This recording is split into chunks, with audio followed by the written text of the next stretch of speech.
राजा कुलंदर, ये नाम सुनते ही प्रयागराज के पुलिस वालों के माथे पर पसीना आ जाता है। कहानी शुरू होती है शहर से दूर एक ऐसे फार्म हाउस से जहाँ चारों तरफ गंदगी थी, कीचड़ था और वहाँ पलने वाले सैकड़ों सूअर थे।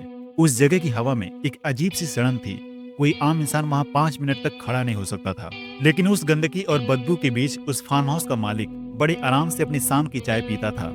उसे सूअरों की गंध परेशान नहीं करती थी। जानते हैं क्यों? ठीक उसी जमीन के नीचे उसने 14 इंसानी खोपड़ियां दबा रखी थी।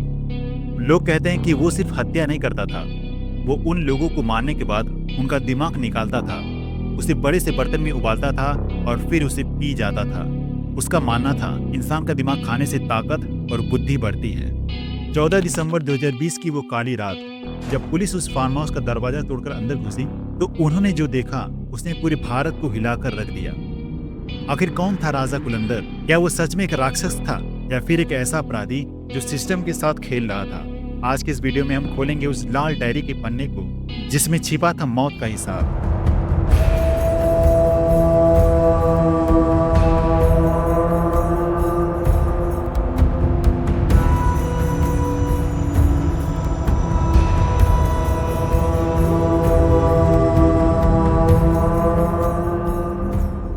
सच्चाई अक्सर कहानी से ज्यादा अजीब और डरावनी होती है।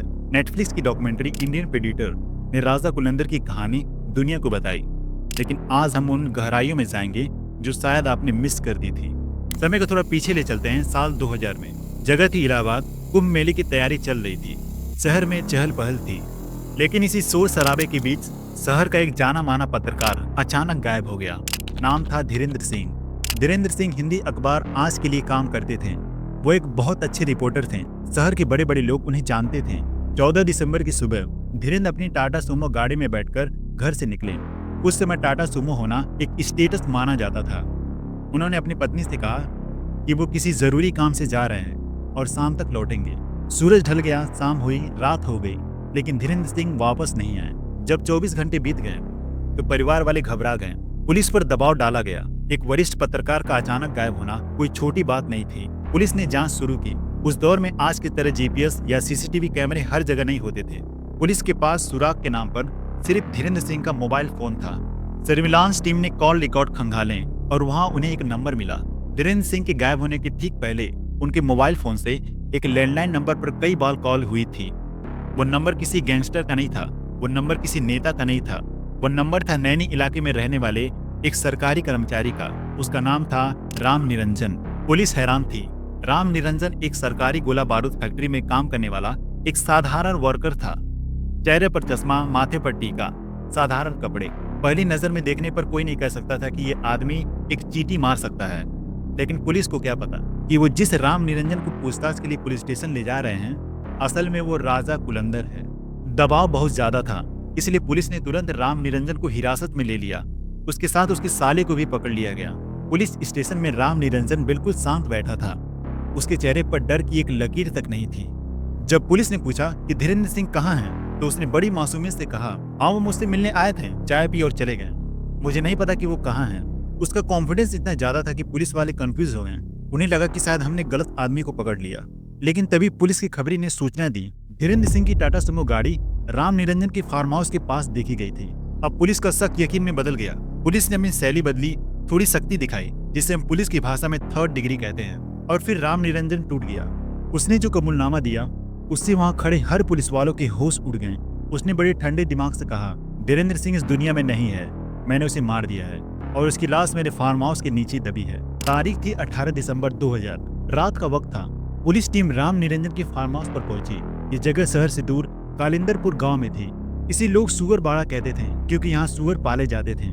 चारों तरफ अंधेरा था और सन्नाटा था। बदबू इतनी थी कि नाक पर रुमाल रखना पड़े। राम निरंजन ने एक जगह पर इशारा किया। पुलिस ने फावड़े मंगाए और खुदाई चालू कर दी। मिट्टी हटाई गई और वहां मिली धीरेन्द्र सिंह की बॉडी। लेकिन एक चीज गायब थी, धीरेन्द्र सिंह का सिर। उसने फार्म हाउस के पास एक तालाब की ओर इशारा किया। पुलिस ने गोताखोर की मदद से उसका सिर पानी से बाहर निकाला। केस लगभग सॉल्व हो चुका था। मुजरिम मिल गया था और लाश भी मिल गई थी। असली कहानी तो अब शुरू होती है। पुलिस के एक ऑफिसर ने टार्च की रोशनी में देखा कि फार्म हाउस के कोने पर जमीन की मिट्टी कुछ ताजी लग रही है, जैसे वहाँ हाल ही में कुछ गाड़ा गया हो। शक के आधार पर पुलिस ने खुदाई शुरू की। एक फावड़ा चला, 2 फावड़े चले और फिर जमीन के नीचे से जो निकला उसे देखकर पुलिस वालों की चीखें निकल गईं। सुबह होते होते पुलिस को वहां से 14 इंसानी खोपड़ियां और हड्डियां मिली। सोचिए जरा, ये आदमी अपने परिवार और बच्चों के साथ उस फार्म हाउस पर आता था, पिकनिक मनाता था, उसी जमीन पर चलता था जिसके ठीक नीचे उसने 14 लोगों को दफना रखा था। पूरे देश की मीडिया वहां पहुंच गई। हर अखबार की हेडलाइन में बस एक ही नाम था, राजा कुलिंदर। लेकिन सबसे बड़ा सवाल था कि आखिर ये आदमी कौन था और उसने इतने लोगों को क्यों मारा। जब पुलिस ने उसके घर की तलाशी ली तो उन्हें एक लाल डायरी मिली और इस डायरी ने साबित कर दिया कि राम निरंजन कोई पागल हत्यारा नहीं था, बल्कि एक शातिर सीरियल किलर था। उस लाल डायरी में एक लिस्ट मिली थी, उसमें नाम लिखे थे, लेकिन सीधे तरीके से नहीं। उसने कोड वर्ड का इस्तेमाल किया था। जैसे धीरेन्द्र सिंह का नाम उसने धीरेन्द्र नहीं बल्कि भीरेन्द्र लिखा था। पुलिस की जांच से पता चला कि वो आदमी एक अपनी ही दुनिया बना रहा था। वो अपनी खुद की डिक्शनरी बना रहा था। वो हर अक्षर यानी अल्फाबेट से एक शिकार करना चाहता था। लेकिन इससे भी ज्यादा चौंकाने वाली बात उसकी सोच थी। राम निरंजन ने अपना नाम बदल दिया था। वो खुद को राम निरंजन नहीं बल्कि राजा कुलिंदर कहता था। कुलिंदर का मतलब उसने पुलिस वालों को बताया। कोल यानी उसकी आदिवासी जाति और अंदर यानी वो जिसके अंदर पूरी कोल बिरादरी समाई हो। वो खुद को सम्राट, एक राजा मानता था। अब आते हैं उस बात पर जिसने इस केस को और डरावना बना दिया। शुरुआती जांच और कुछ मीडिया रिपोर्ट के मुताबिक राजा कुलिंदर ने कबूला था कि वो मरे हुए लोगों का दिमाग खाता था।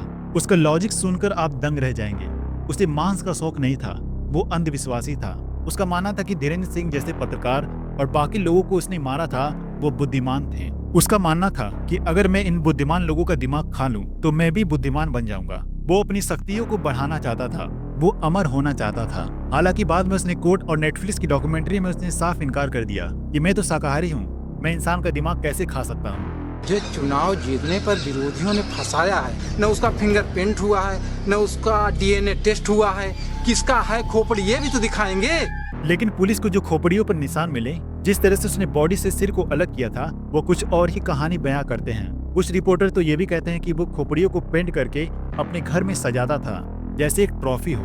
राजा कुलिंदर की मानसिकता को समझने के लिए आपको उनके बच्चों के नाम सुनने चाहिए। आमतौर पर लोग अपने बच्चों के नाम रखते हैं राहुल, अमित, पूजा, लेकिन कुलिंदर ने अपने बच्चों के नाम रखे थे अदालत, जमानत, आंदोलन। ये कोई मजाक नहीं, ये सच है। उसके दिमाग में कानून, कोर्ट और सिस्टम को चुनौती देने का एक अजीब सा फितूर था। वो मानता था कि कानून उसकी जेब में है। धीरेन्द्र सिंह की हत्या के पीछे असली वजह क्या थी? जांच में पता चला कि धीरेन्द्र सिंह को पता चल गया था कि राजा कुलिंदर चोरी की गई गाड़ियों का धंधा करता था और कई बुरे काम करता था। धीरेन्द्र सिंह इस पर एक खबर छापने वाले थे। अपनी छवि और अपना साम्राज्य बचाने के लिए राजा ने धीरेन्द्र सिंह को धोखे से अपने फार्म हाउस पर बुलाया और हमेशा के लिए खामोश कर दिया। बाकी 13 लोग कौन थे? उसमें से कई ऐसे थे जो राजा कुलिंदर की छोटी मोटी साजिश में शामिल थे और जिनके पास पैसे थे। उसने हर उस इंसान को अपने रास्ते से हटा दिया जो उसके आड़े आ रहा था। यह केस सालों तक चला। गवाहों, डायरी और फॉरेंसिक रिपोर्ट के आधार पर आखिरकार 2012 में कोर्ट ने राजा कुलिंदर उसके साले को आजीवन कारावास की सजा सुना दी।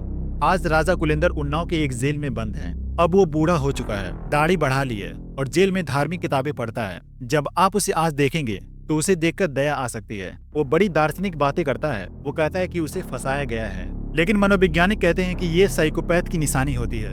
वो अपने किए पर कभी पछतावा नहीं करते।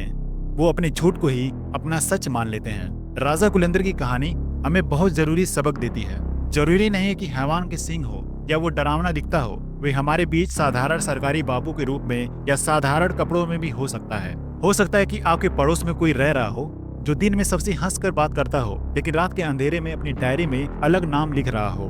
दोस्तों, आपको क्या लगता है? क्या राजा कुलिंदर सच में इंसान का दिमाग खाता था या पुलिस और मीडिया की बनाई कहानियां हैं? अपने विचार को कमेंट में जरूर लिखें और ऐसे ही सच्ची और रोंगटे खड़े कर देने वाली कहानियों के लिए इस चैनल को सब्सक्राइब जरूर करिएगा। मैं मिलता हूं आपसे अगली वीडियो में एक और गहरे राज के साथ। तब तक के लिए सतर्क रहिए, सुरक्षित रहिए।